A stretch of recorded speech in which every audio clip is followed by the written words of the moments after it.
And I'll conclude by asking you to just think about this for a minute.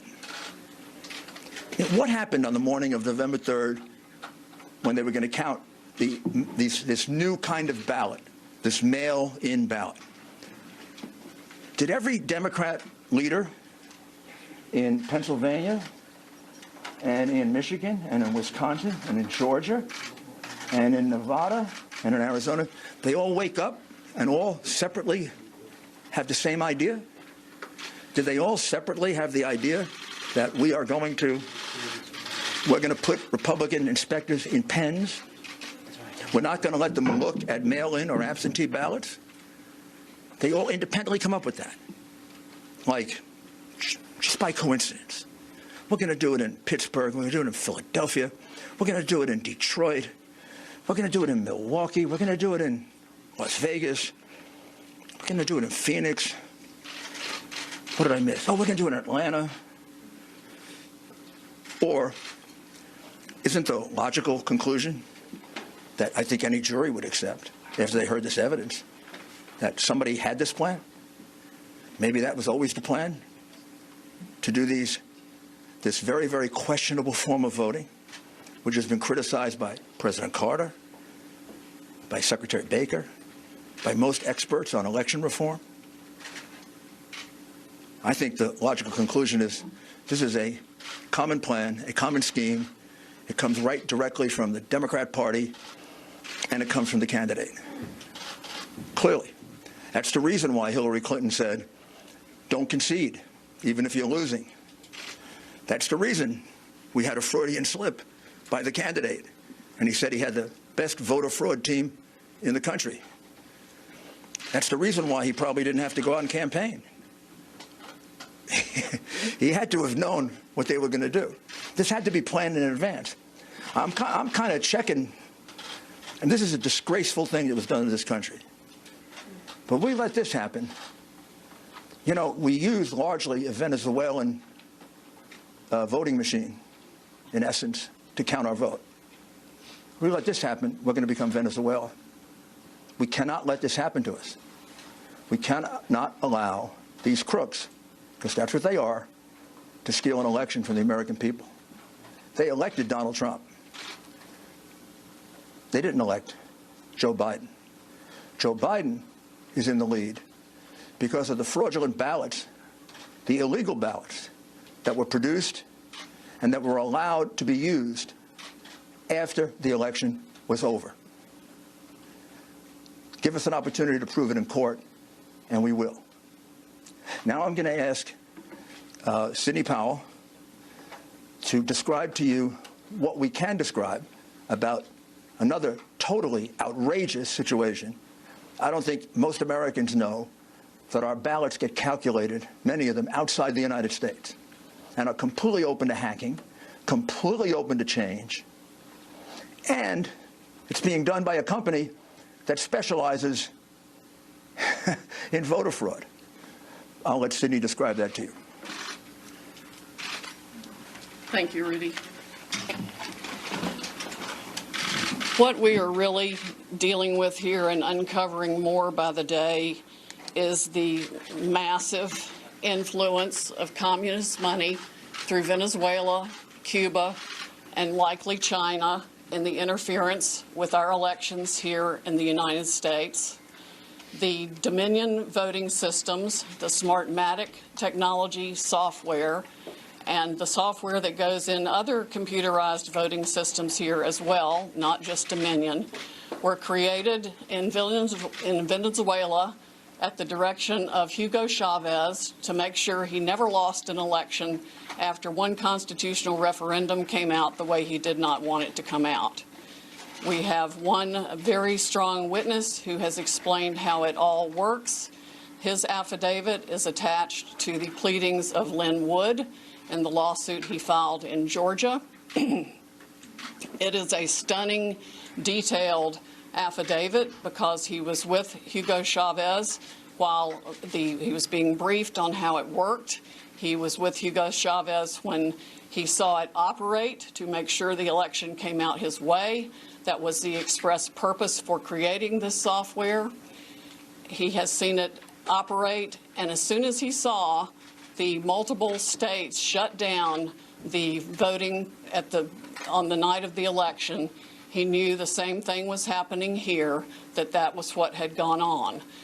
Now, the software itself was created with so many variables and so many back doors that can be hooked up to the internet or a thumb drive stuck in it or whatever. But one of its most characteristic features is its ability to flip votes. It can set and run an algorithm that probably ran all over the country to take a certain percentage of votes from President Trump and flip them to President Biden, which we might never have uncovered had the votes for President Trump not been so overwhelming in so many of these states that it broke the algorithm that had been plugged into the system. And that's what caused them to have to shut down in the states they shut down in. That's when they came in the back door with all the mail-in ballots, many of which they had actually fabricated. Some were on pristine paper with identically matching perfect circle dots for Mr. Biden. Others were shoved in batches. They're always put in a certain number of batches, and people would rerun the same batch. This corresponds to our statistical evidence that shows incredible spikes in the vote counts at particular times, and that corresponds to eyewitness testimony of numerous people who have come forward and said they saw the ballots come in the back door at that time. Notably, the Dominion executives are nowhere to be found now. They are moving their offices overnight to different places. Their office in Toronto was shared with one of the Soros entities.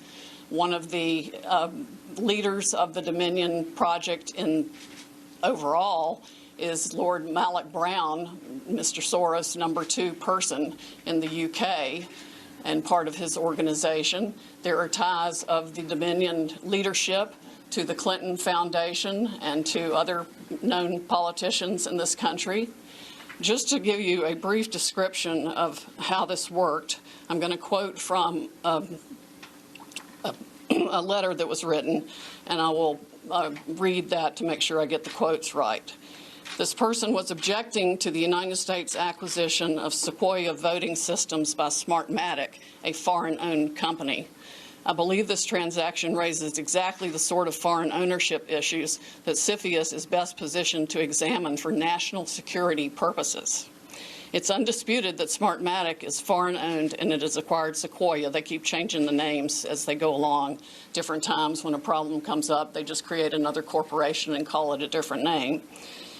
But it was a voting machine company doing business in the United States. Sequoia voting machines were used to record over 125 million votes during the 2004 presidential election in the United States. Smartmatic now acknowledges that Antonio Mujica, a Venezuelan businessman, has controlling interest in Smartmatic, but the company has not revealed who all the Smartmatic owners are. According to the press, Smartmatic's owners are hidden through a web of offshore private entities, and that is, in fact, true.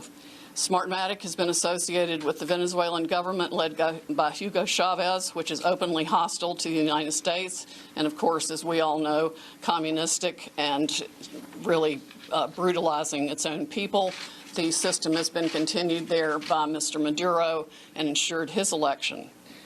Smartmatic's possible connection to the Venezuelan government poses a potential national security concern in the context of its acquisition of Sequoia, because electronic voting machines are susceptible to tampering, and insiders are in the best position to engage in such tampering. This letter expresses concern of the Chicago 2006 primary election. And it ends by saying the products and services that are of Venezuelan origin, and evaluate Smartmatic's ownership to determine who could have influence and control over these and other Sequoia products and services are important to the national security of the United States. This letter was written to Hank Paulson on October 6, 2006 by Congresswoman Carolyn B. Maloney. Senators Klobuchar and Warren have raised these concerns as recently as December 2019. Why our government has not taken them seriously is beyond my comprehension, unless they have, some of the three-letter agencies have used them themselves. in other parts of the world. We know that the technology was exported to affect an election in Argentina. That's admitted by our friend who wrote the affidavit about Hugo Chavez and his interest in Smartmatic. Again, in 2006, Carolyn Maloney wrote the Honorable John Snow, the Secretary of the Treasury, about the issues. Speaking of Smartmatic's leadership, one of the Smartmatic patent holders, Eric Coomer, I believe his name is on the web as being recorded in a conversation with Antifa members saying that he had the election rigged for Mr. Biden, nothing to worry about here, and they were going to F Trump. His social media is filled with hatred for the president and for the United States of America as a whole, as are the social media accounts of many other Smartmatic people. There has been widespread use of this. Dominion itself is utilized in 2,000 jurisdictions in 30 states. It has been uncertifiable in multiple states who realized all the problems that it had, including Texas. Experts have described it across the board, from a Princeton group of 3 professors to experts that we have talked to about its end-user vulnerabilities. People can admittedly go in and change whatever they want. They can set the ratio of votes from one thing to another. They can say that a Biden vote counts as 1.25 and a Trump vote counts as 0.75. And those may be the numbers that were actually used here. It's not just the swing states that were affected. The algorithm was likely run across the country to affect the entire election. Like I said, we only discovered it this year because of the overwhelming number of votes for President Trump in the swing states that caused the machines to have to shut down for them to backfill for adding votes. We have evidence of different numbers of votes being injected into the system, the same identical, unique 6-digit number multiple times in at least 2 states that we've analyzed so far, and I'm talking about like 341,542 votes for Biden and 100,012 for Trump. There's no explanation, no logical explanation for the same numbers being injected 20 minutes apart into the machine. The software manual itself, you can download it from the internet, and I would encourage you all to read it because it specifically advertises some of these things as features of the system. Why it was ever allowed into this country is beyond my comprehension, and why nobody has dealt with it is absolutely appalling. The machines were easily accessible to hackers. There's video on the net that it will explain to you how a kid with a cell phone can hack one of these voting machines. There's been no oversight of Dominion or its software.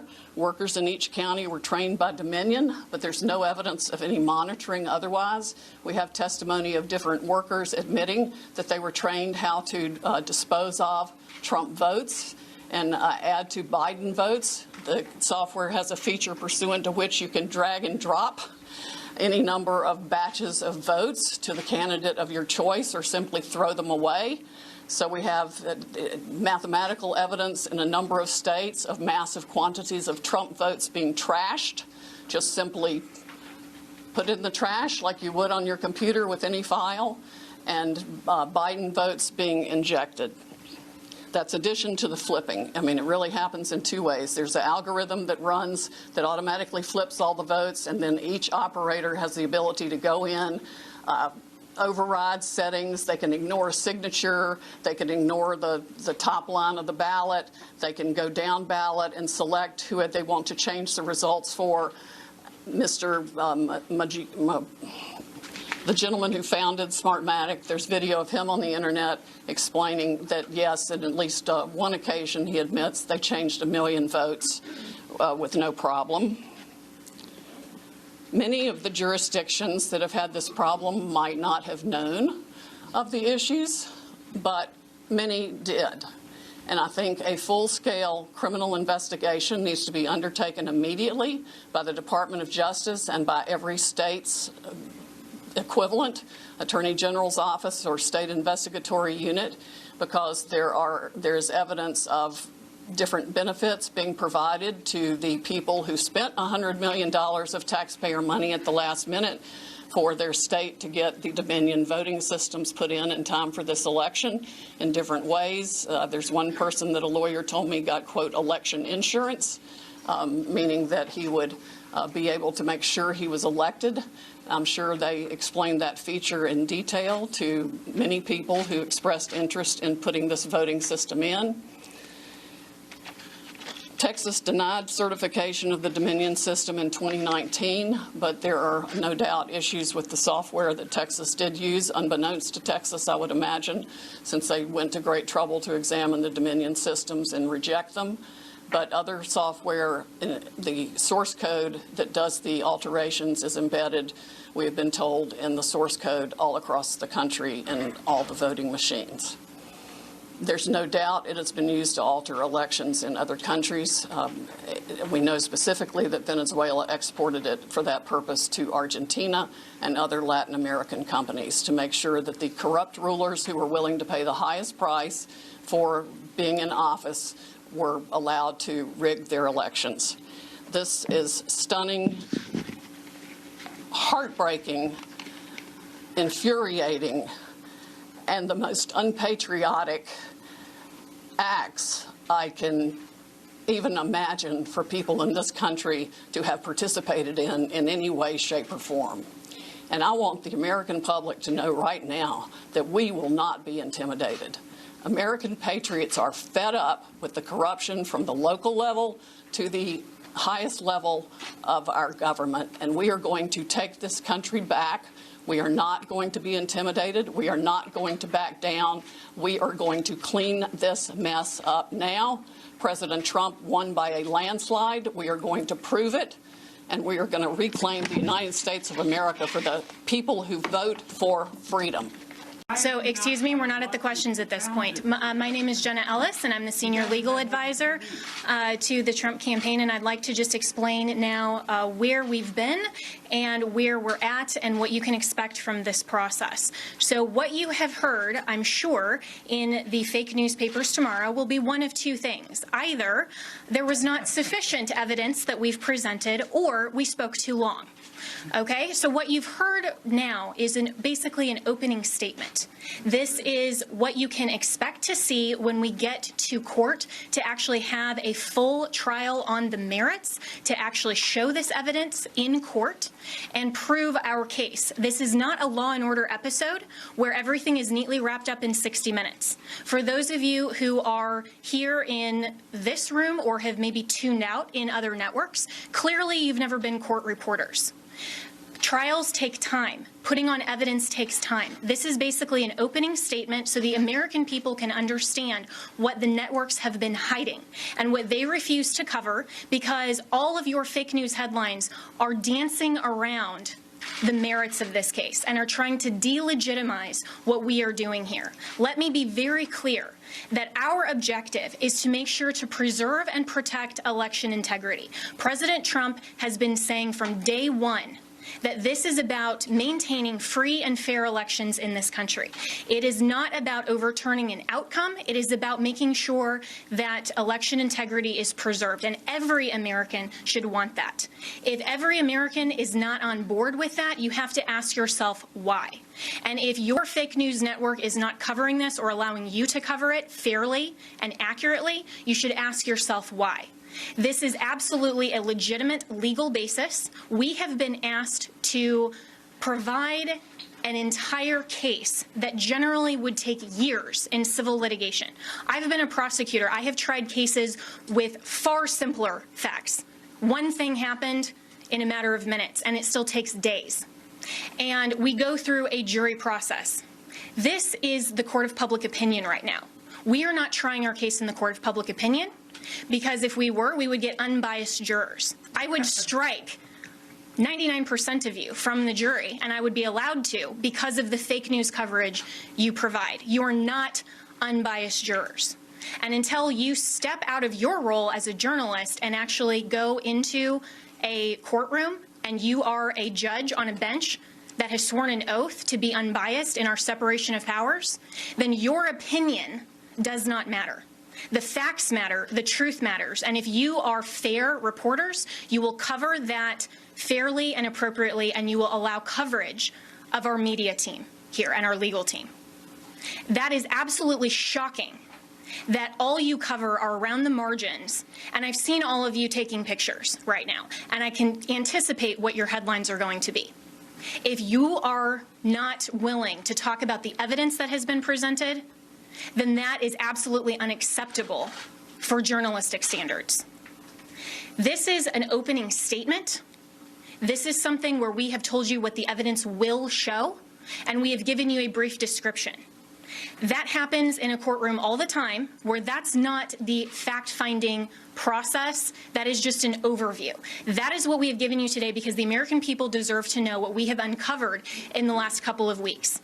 It's about making sure that we protect and preserve free and fair elections for all future American elections. If the United States caves to corruption or this type of election integrity disaster, then no election will be secure from here on out. And we all need to be keenly aware of that. We are the representatives here that are standing in this gap and defending President Trump and defending you, the American people, at the end of the day. This is ultimately about the United States of America, and we want to make sure to protect and defend that. And as my colleagues have said, we will not back down. We won't be intimidated. President Trump will not be intimidated. You, the American people, should not be intimidated. You, the press, should cover this fairly and should know that this matters to election integrity and it matters to the future of our nation. So we have given you an overview, but recognize this is not a court of law. We will get there, and we have time, and we have constitutional provisions that will step in when we show the corruption and the irredeemably challenged and overturned votes that are absolutely corrupt in all of these counties. It is irredeemably compromised. We will show that, but you have to give us that opportunity. This has been just our opening statement, and we have an opportunity to get there, and we have time, and we will do that. This is the United States of America, and we stand proudly for President Donald J. Trump. Thank you. One more point. The world is watching this. I have gotten multiple emails from people in other countries who watch the same pattern happen there. We have witness testimony that the same things were done in those countries as this was exported from Venezuela and by Maduro and by Mr. Chavez and by Cuba. And of course, we know China also has a substantial presence in Venezuela and substantial interest in making sure that President Trump does not continue in office. This is the consummate foreign interference in our election in the most criminal way you can possibly imagine.